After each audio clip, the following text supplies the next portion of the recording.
guys, mula ito si Ate Yoli ay nagbabalik po sa inyo. Magandang umaga, magandang tanghali at magandang gabi. Saan man po kayong dako ng mundo, mapa-Pilipinas man po tayo or mapa-ibang bansa, nawa po ay nasa mabuting kalagayan po kayong lahat at walang anumang karamdaman sa ating mga katawan, lalong-lalo na ang ating mga kapwa OFW.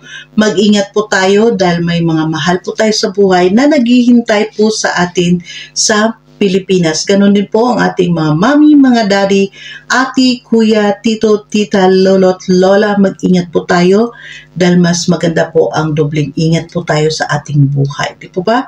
Sa araw na ito, meron po tayong bibigyan ng isang reaction video. Walang iba kundi syempre po yung pagbisita ng maglangga kay Nanay Lilia, di po ba? Pero syempre bago po tayo pupunta sa ating reaction video, nais ko po muna, supportan po muna natin ang Team Kalingap sa pangunguna po ni Kuya Bal Santos Matubang, Ate Edna's Vlog and Kalingap Rob. And of course, Ruel of Malalag and Richelle Morales Vlog. At ganoon din po guys, huwag po tayo guys mag-skip ng ads sa kanilang mga video upload dahil sa hindi po natin pag-skip ng ads ay malaki po ang ating naiambag po sa kanilang mga paglingap, di po ba? At syempre po guys, makisuyo na rin si Ate Yoli's Vlog. Sa mga hindi pa po nakapag-subscribe kay Ate Yoli's Vlog, please do subscribe my channel, Ate Yoli's Vlog. At paklik na rin po guys ang inyong notification bell na sa bawat video upload po natin ay ma-notify din po kayo. So, let's go! Dito na po tayo guys, punta na natin. Ito po ang ating bibigyan ng reaction. No? Ito, grabe ang ganap dito, no? Grabe dito, nakikita natin kung paano si Nanay Lilia, no? Si Nanay Lilia, guys. Nanay Lilia na naman ang nakita natin. Pero, syempre po, nakita natin dyan, no? Si Nanay Lilia, na kung saan ay grabe, sobrang saya, no? Was, grabe kinantaan pa nila dalawa. Grabe si Nanay Lilia.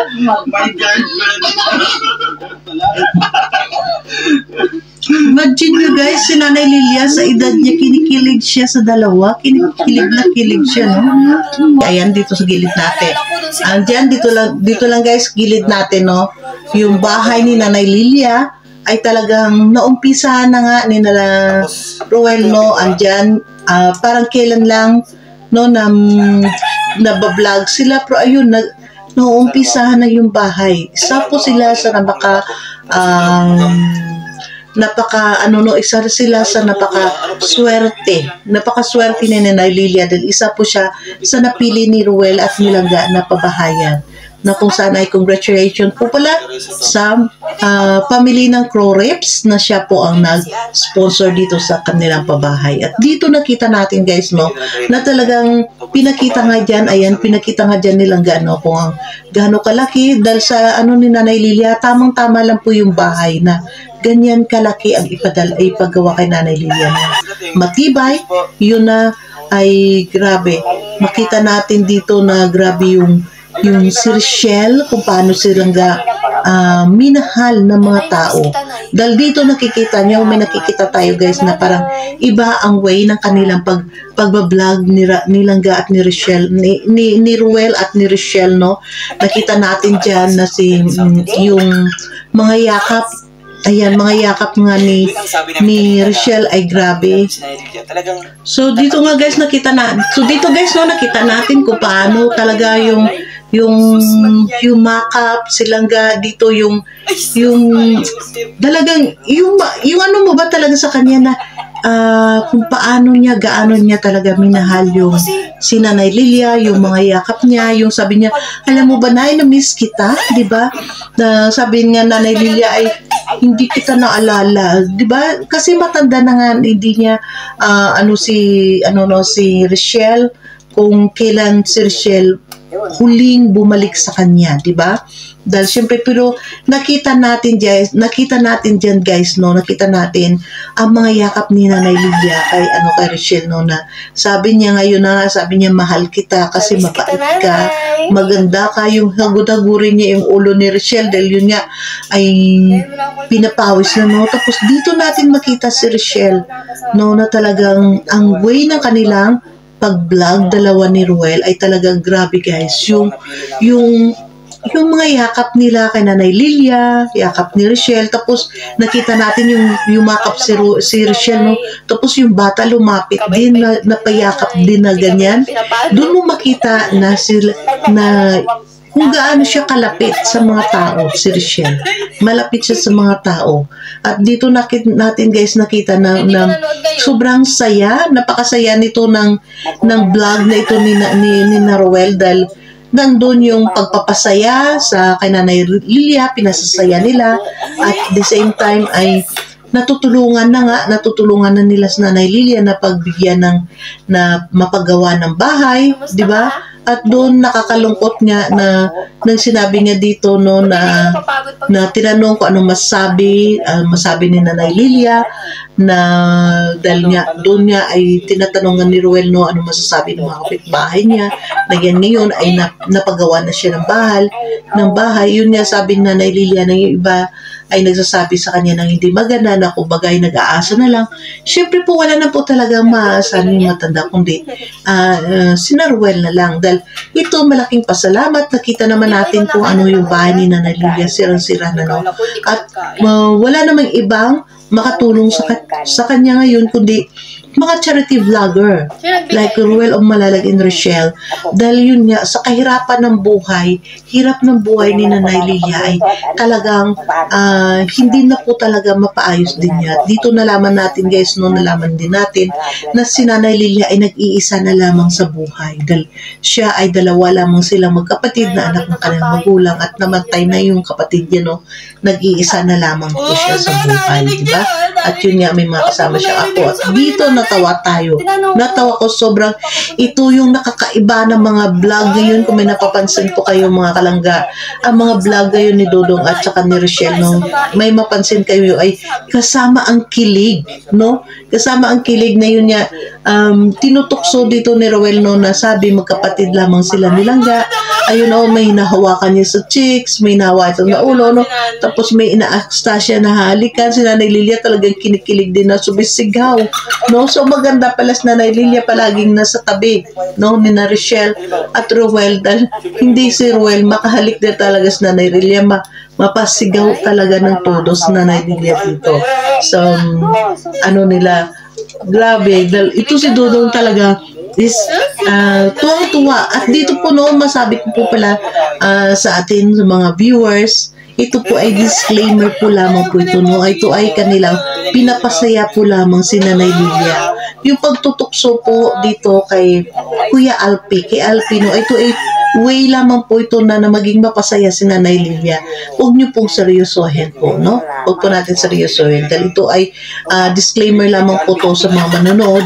Gusto lang bang po nila maging masaya para hindi po maging boring ang kanilang pag-vlog, no? Para hindi naman tingnan na sobrang boring.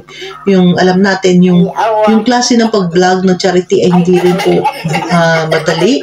Kaya ito napakaganda, maging masaya tayo dito, dahil ito nga sila mga charity vloggers, si Ruel ay nakaisip na haluan ng kasayahan, no, na maging masaya. Kaya nakita naman natin dyan guys kung gaano talaga kasaya si Nanay Lilia sa kanila, no. At least kahit papaano napapasaya nila, napapatawa nila yung matanda, nakakalimutan yung mga stress sa buhay, di ba? Kundi nandyan na talagang yung yakap kay Rochelle ay talagang hindi rin ni Nanay Lilia na bibitawan si Rochelle, no? Habang sila dyan ay nag-uusap, hindi po talaga mabibitawan din ni Nanay Lilia si Rochelle, diba?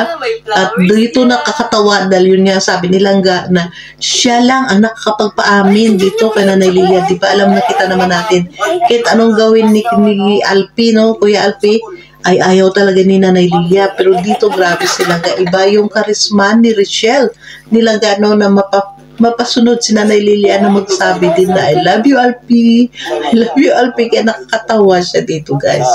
At least nandun nga yung sabi nila nga na iba yung babae sa babae. Totoo po yan, di ba? Iba yung talk ng babae sa babae. Parang meron na siyang MUD na pagkakaintindihan, di ba? At least dito napasobra ang saya, napakasaya po nila dito, no?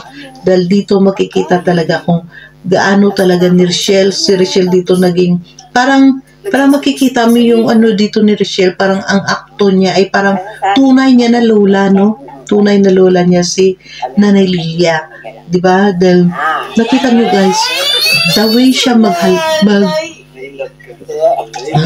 nakita nyo dito guys, the way siya na mag-yakap, no? Yakap talaga kay Nanay Lilia, as in yakap talaga. Hindi po siya yung iba dyan yung sinasabing mag-arti na, mamandiri. Hindi po natin nakita yan kay Richelle. Pagkas talaga grabe, sobrang kinikilig siya at talaga nakita natin, no? Ang kanyang pangayakap. At dito nga, ayan nga guys, nakita natin dyan, no? Yung ang bahay ay may kalakihan din ang ginawang bahay ni Ruel dito. Bali, dalawa ang kwarto, no? May kwarto, ay isang kwarto lamang ba ito? May kwarto, tapos may kubeta na siya sa loob, at may terrace din ito, no? So, dito, malaking bagay po ito, no? Ang nagagawa ni Ruel para sa kay Nanay Lilia. At ito nga, kahit na half lamang ito, half na concrete, half na light materials, pero sobrang laking blessing po ito para kay Nanay Lilia, no? Yung itong klaseng bahay na bibigay ni Ruel, dahil alam natin parang streamline yung style din ng kanyang bubong, no? Kaya grabe, nakikita natin dito guys yung improvement, no, sa mga vlog ni Ruel o Malalag. Grabe, nag-i-improve na talaga yung vlog ni Ruel. At grabe, ang tuwa, hindi ko guys mano yung tuwa talaga dyan ni Nanay Lilia, no? Sobra. At least sana ito po yung sasabi natin do guys, yung mga pabahay ni Ruel ay malaki po ang ating naitutulong sa hindi po natin pag-skip ng ads sa kanilang mga video upload. Hindi kasi ang pagtulong ay hindi lamang po sa pera na ibibigay natin, no? Hindi lamang na every time gusto ko mag-sponsor, magbigay tayo ng pera, hindi lamang po doon natatapos ang pagtutulong. Ang hindi po natin pag-skip ng ads sa kanyang mga video ay malaki po ang naibigay nating ambag dito kay Ruel of Malalag. At supportahan po natin, hindi lamang po ito mga kalangga, nakiusap tayo na hindi lamang po yung pakilig moment ni Ruel at ni Richelle ang lagi nating supportahan. Higit sa lahat, ito po ang kanyang mga project, mga pabahay ni Ruel, no? Supportan natin ang kanyang mga charity vlog dahil huwag po tayong maniwala sa mga minsan pa mga paninira sa kanya, no? Dahil tandaan po natin, meron man mag-sponsor, no, sa kanya sa pabahay, hindi po mari na wala po si Ruel, nilalabas po dyan, no? Dahil syempre nakita naman natin mag-sponsor man dito yung isang group, pero hindi sigurado, alam po natin hindi naman ma-cover ang buong bahay na yun, no? Ma-cover talaga ng group na yun ang sponsor. So alam po natin talaga na si Ruel ay naglalabas po dito sa kanyang bulsa para po ipandagdag para po patapos ng bahay. Ganun po rin yung ginagawa ni Kuya Bal. So dito, ganun po yan ang ginagawa ni Ruel, no? Kaya huwag po tayo maniwala sa mga tao na nagsasabi na ang pabahay ni Ruel ay wala na siyang gastos, ang kanyang vlog. So tayo guys maniwala, no, na yung vlog ni Ruel ay wala po siyang gastos, kundi meron po siyang gastos dyan, meron po si Ruel dyan na nilalabas talaga, no, na pera. Kaya ito po, malaki po ang inyong ambag sa kay Ruel of Malalag sa hindi nyo po pag-skip ng ads sa kanyang mga video upload. Dahil dito grabe guys, naka-line up po, ilan po ito mga pabahay ni Ruel na naka-line up na po, no?